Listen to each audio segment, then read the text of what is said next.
Hello, brothers and sisters. This is Cameron. It is very good to see you. Happy New Year. I know I said that in the last video, but it is 2019. Another chance for us to get things right, to make it the way we want it. If you are an ex-cult survivor, welcome to the channel. If you have no idea what the hell is going on and you're brand new to the channel, I grew up as one of Jehovah's Witnesses and I escaped about 2 years ago, lost everything, my friends and family, and much like the viewers that are watching and are probably commenting down below, Mormons, Scientology, Jehovah's Witnesses, they lost everything because these cults hold your family and your life ransom when you decide to leave. Everything crumbles. So this video I'm really excited about because I want to talk about the positives, some of the things that are going on of how do we start to get our life to go in the direction that we want it to go in. How do we restart things? So this video is directly, if you have recently come out of a cult, you've been out of a cult for a while, or even if you're a veteran, you've been out for a long time, there's a few things in here that I think will be beneficial, and I'm curious to see what you guys have to say if you want to hear more information like this. But anyway, let's get to it. I made a list of 10 things to help restart your life. Number one for me, growing up as a J-Dub, I was a very fat kid. You know, I was skinny until about 9 or 10, and then I just got a ton of weight when my mom had married another Jehovah's Witness who became my stepdad, and he was extremely abusive, and the only thing that I knew how to deal with, the pressure from there and the pressure from the elders, and the pressure from the elders trying to get my own mother disfellowship for trying to leave him, was by eating. So I ate a lot of food, which created an eating disorder in me. So I overeat. I'm an emotional eater. So, number one, in early high school, I dropped like 70 pounds because I found a documentary that changed my perspective, and it was through education, and it changed my mind that I had the power to control a part of my life that gave me a massive amount of confidence, and that's working out. And that's actually, I'm on my way to the gym right now in a minute to go work out. So start working out, start searching YouTube, and look up all these trainers. Find something that works for you. I know it works for me. I have a slower metabolism, so like just looking at food makes me gain weight, and I love junk food as much as I hate to admit it, because I do consider myself as someone who has a little bit more refined taste in eating. Like I like nicer restaurants and stuff, but junk food has always been like Doritos, chips, salty ice cream, candy, like all that shit is very hard for me to say no to, especially when I'm an emotional person. However, I figured a way to deal with that and how to get past that. You're not going to win every battle, but you can definitely make progress. Next, finding your passion, hobbies. What are you passionate about? You grew up as a Jehovah's Witness, a Mormon, Scientologist, or something, and your passion was brainwashed into you to bring all of this glory to this God or this organization so that way you can go higher up, because that's the pressure. It's hierarchical. You have to go up, and there's so much pressure to be perfect. There's no room for mistakes, so you're going to be extremely harshly punished. You're going to literally fist you in the dick if you I don't know if I should say that. Should I cut that out? They're going to fist you in the dick if you make one mistake. How do you find your passions? Simple answer, cutting through the bullshit, is trying a bunch of shit, trying a bunch of new things, a bunch of new stuff. So if you've never painted before, if you've never drawn before, if working out is a passion of mine, you can have many passions. Music, singing.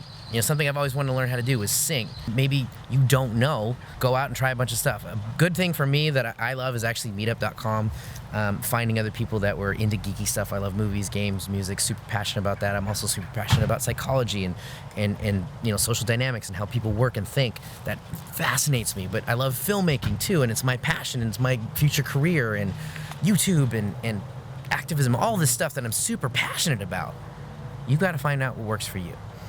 And the only way to do that is by trying. And it's not like, oh, I tried it for a few days, or I tried it for a month or a week and I gave up. Like, seriously, go in, go try it, put in the hours, volunteer, get on meetup.com, look up interests, go to those meetups, whether it's hiking or it's cosplay or anime and movies, music, whatever it is, mathematics. Go find it, be yourself. Don't give a fuck about what anyone thinks about you, because we were raised to seek validation from the organization and our parents and the elders and all those people above us. Don't need that anymore. Try a bunch of stuff, and whatever speaks to your soul will stick with you. Figuring out if you need to go to college or not. I'm actually still in this process. A few of my loved ones that are brothers and sisters that actually escaped, there's not very many of them, but they escaped from the same congregation that I came from.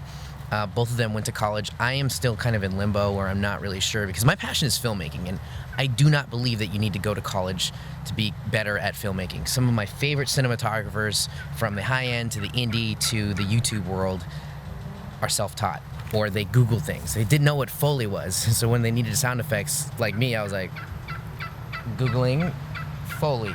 Oh, that's what it is. So I need to learn how to do that and do this and get better. And the only way you do that, do this, or get better is by doing it, getting out there, putting in the 5 years of hard work and experience and mistakes and getting better at it. You do not need filmmaking. You do not need class for that. But the networking, the experience, the people you're going to meet, the dates you're going to go out on, definitely very tempting. So who's to say I might not change my mind in the near future and go take a few classes. Also, another way to find hobbies and passions and meet a bunch of cool people, college. So you have to figure that out for yourself, especially when it comes to work. If you're into the sciences or like biology and all that kind of stuff, oh, absolutely. College is definitely a good route for you. Fourth thing on the list is do a bunch of things that you were never allowed to before, because now you are at this point where you know that the teachings of Jehovah's Witnesses are not backed. You can check out a bunch of my videos. I have a playlist, if playlists still exist on YouTube, of letting go of limiting beliefs. And all of these religions and cults, in my opinion, from all the research that I've done, are not backed on logical sources. It doesn't make sense for the reasons why they have you do or do not do certain things. And I'm at the point where I don't believe in the Bible anymore. You can see plenty of videos that I've made already on that. I'll have them linked in the description. And that allows you, that takes the pressure off of you, off of your shoulders, to be yourself. Because there's no pressure of, oh, I gotta act this way and speak this way and give glory to this thing and that thing, and that's, you take the pressure off of you. Breathe in, breathe out. Stop giving a fuck about what other people think about you and live your life. So go out, go out with friends. Go make new friends. Clink those glasses together. Celebrate that holiday. Celebrate your birthday, because you deserve it. You were starved of these things for control techniques. They took these things away from you to control you and to make you into a mindless robot. Now, if you're a current JDub watching this, please check out my other videos where I explain the reasons why. This video is primarily aimed at people who are getting out and trying to figure out life. How does the real world work? That's what this is for. Next on the list, the fifth one on the list, is one of my favorites and something I'm ever changing and always working on, is get out there, go date, go on some dates, have a lot of safe sex, because there's nothing wrong with premarital sex. If you're interested in that, please leave a comment down below on why it's okay to have premarital sex, whether you believe in the Bible or you don't. I don't anymore. But the Bible contradicts itself so many times that dating and premarital sex is okay because it gives you experience in the logical world. Experience, right? You experience all these emotions, you meet all these new people. Of course, you should be always constantly working on yourself to be a healthy, emotional, self-aware, confident person, because I've been on a lot of dates in the last 2 years, but I want to share what I've learned, so hopefully to make your dating life better, because dating is a lot of fun. You meet a lot of really cool people, you make a lot of mistakes, but you learn from them. So go out, date a lot of people, man, woman, transgender, whatever you're into. Just be safe, get tested, have safe sex. Part of that goes into my next thing, is the sixth thing, is becoming extremely social. So I grew up as a Jehovah's Witness. You're very secluded. A lot of us aren't allowed to have friends in the real world. Cliff from, XW Fifth channel, he mentioned this. I too have had to make the same situation where I'm in grade school or I'm in high school and I tell someone, like, you are not my friend. We are just acquaintances, even though they thought we were getting along in school, because they weren't a Jehovah's Witness or didn't have the same beliefs. Many different cults have this same approach. They cut off people who think differently. Again, intolerance and hate, low level, is what is being taught to that person. So becoming extremely social, how to make a ton of friends. I'm getting really good at this and a lot better at this because I'm a total introvert. I'm something that you call, I think it's omnivore, because I actually prefer to be alone. I like working out alone. I like focusing. I like working by myself. I like enjoying my own time away from people. But when I'm with my friends, I love being with them and being goofy and talking about everything and nothing and having a good time doing whatever we want to do. So becoming extremely social, I challenge you every day to do this one thing. I have actually a video, an older video. It's a super beginner video on how to make friends when you don't have any, when you leave the cult, because I had to start from scratch. I had very few friends, like less than a handful of friends, maybe even less than that, maybe 2 or 3 that were kind of acquaintances that I turned into friends and still are friends to this day. Plan on 2019 being the year of Cameron being extremely super duper social, where I expand my friend groups to even bigger and bigger, and that involves becoming an optimist, breaking yourself down, figuring out what you're doing. It's a really cool process, and I'm thinking about sharing it as I get better and better at it with you guys, maybe on a future website or something. I'm not sure. Comment down below, let me know. And that involves like just being social to the person that you're standing next to in line, and grocery stores, like just making conversation with the people that are there, but random people next to you. There's a right way and a wrong way to do this, especially as a guy. If you're a guy, if you're a girl, there's a right way and a wrong way to do it.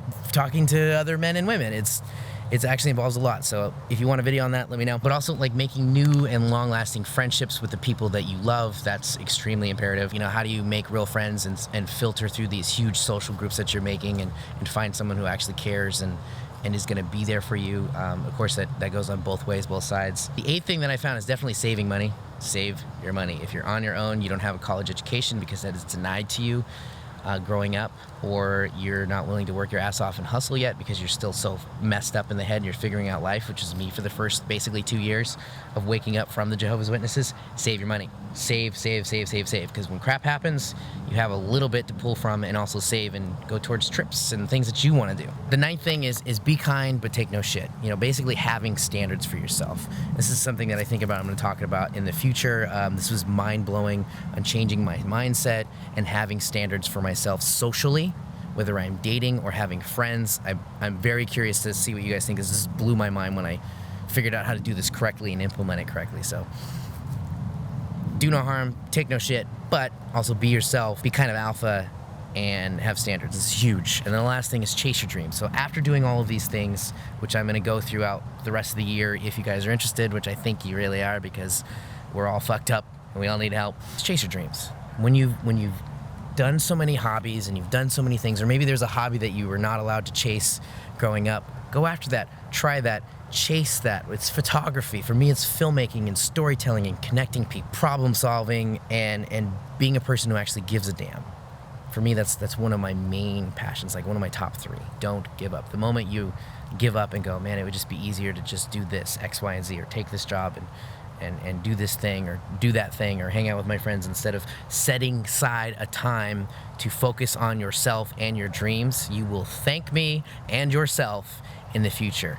I just said a lot. So brothers and sisters, I hope you are doing well. And if you would like to see more content like this, because this is super personal, I don't get too personal. I share a lot. I'm an open book, but I've been told I'm a hard to read person. So I don't share everything, but I would like to share more of this, because I realize by putting myself out there and being vulnerable, right now I've been 2 years awake and I've learned so much. And I learn way more when I meet someone who's been 5 years awake, 10 years awake, 20 years awake, and out and living their life. My hope is that by making these videos and being open and honest with you, that you can make better decisions and get to where you need to go faster. Brothers and sisters, leave a comment down below. There should be a PDF link in the description with a quick 3-question survey, and it is also an email sign up for a future XJW website that I'm working on, so you'll get all of the things that I mentioned in a PDF. Take action, get off your ass, go out there and live life. Brothers and sisters, I will see you in the next video.